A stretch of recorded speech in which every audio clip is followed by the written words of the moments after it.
Hello and welcome to the garden. Well, I've got a bit of a tedious job on today, and like so many of my videos, I find myself saying that I ought to have done this a few weeks ago.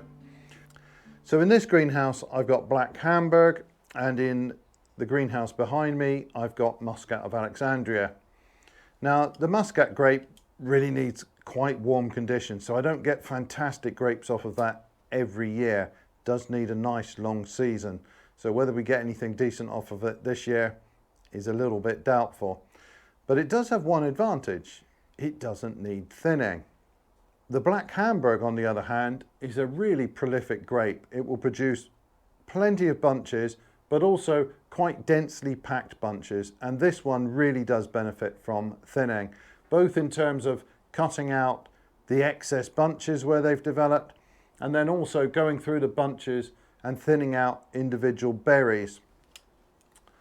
So that's quite a tedious job, and it would have been better perhaps if I tackled that just a couple of weeks ago when the berries were a little bit smaller.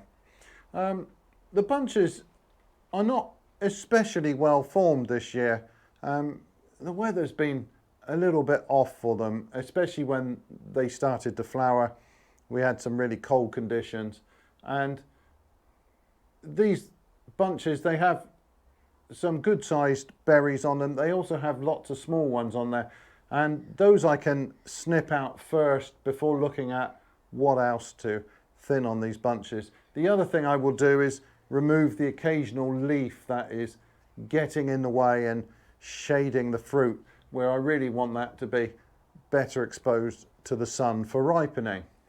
In previous years I've used my ordinary garden snips for thinning these out, but the blades are a little bit chunky on this, so this year I actually have a proper pair of grape scissors, and these have a very fine narrow blade, and that's great for getting in and amongst the berries in these clusters.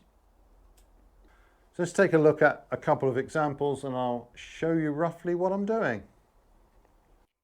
The first thing I'm going to do is just remove a few of these leaves so I can better see the situation here. I don't need those in the way.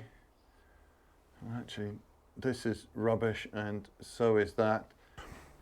Some of these flowers were emerging just at the time we had unseasonably cold conditions, so that might be responsible for the poor development of this bunch, and there's nothing I can do about that. Both bunches are rather rubbish. On this branch though, I've got two quite nice looking bunches, and they are getting in each other's way.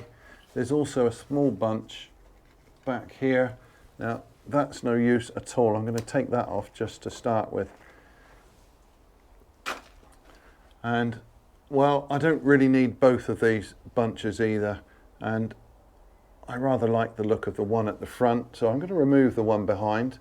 It might seem harsh, but it's better to get some nice fruit, one or two bunches of really nice fruit, than lots of bunches of poor quality fruit. And the same here, the bunch in front is better developed than the one behind. There are lots of flowers here that haven't set, and I think that could be the frost damage from early in the season. And we've got something lurking at the back here that's not helpful. I'll take that off as well.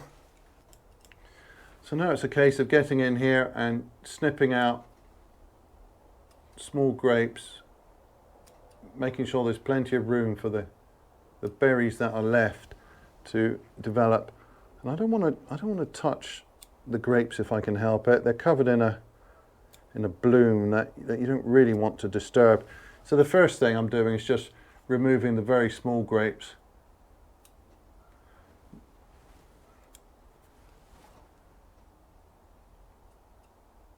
I mean, they will continue to develop, but they're not going to be as good as those larger ones, and I can remove those as the first step.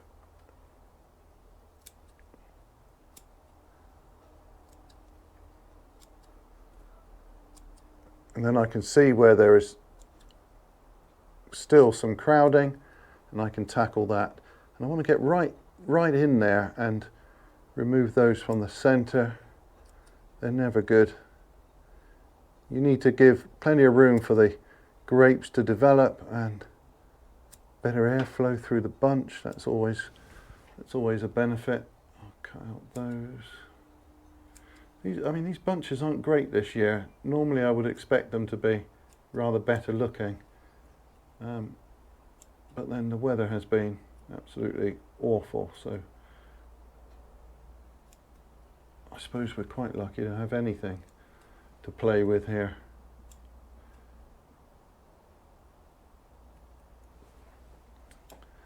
So here that doesn't look too bad. There's one at the back here that I think I'll remove, and that will give, these have got plenty of room to develop. Down here it is rather crowded, so I need to get in here and snip out some of these. Just steady the bunch. Get in there.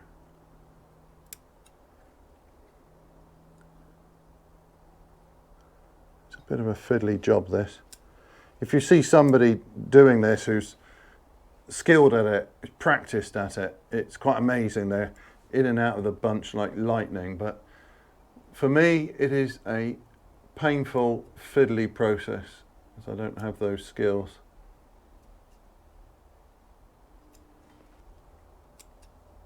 I'll take that out.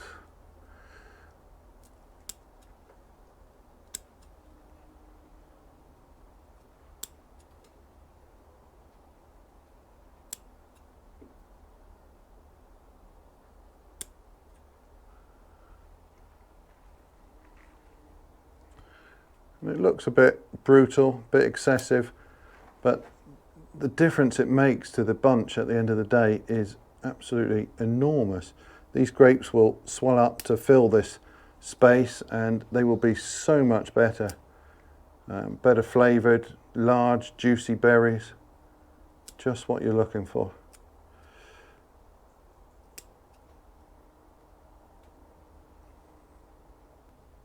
There's a load of stupid small berries in there. They're of no use. Not at this stage. I'll take that one out as well.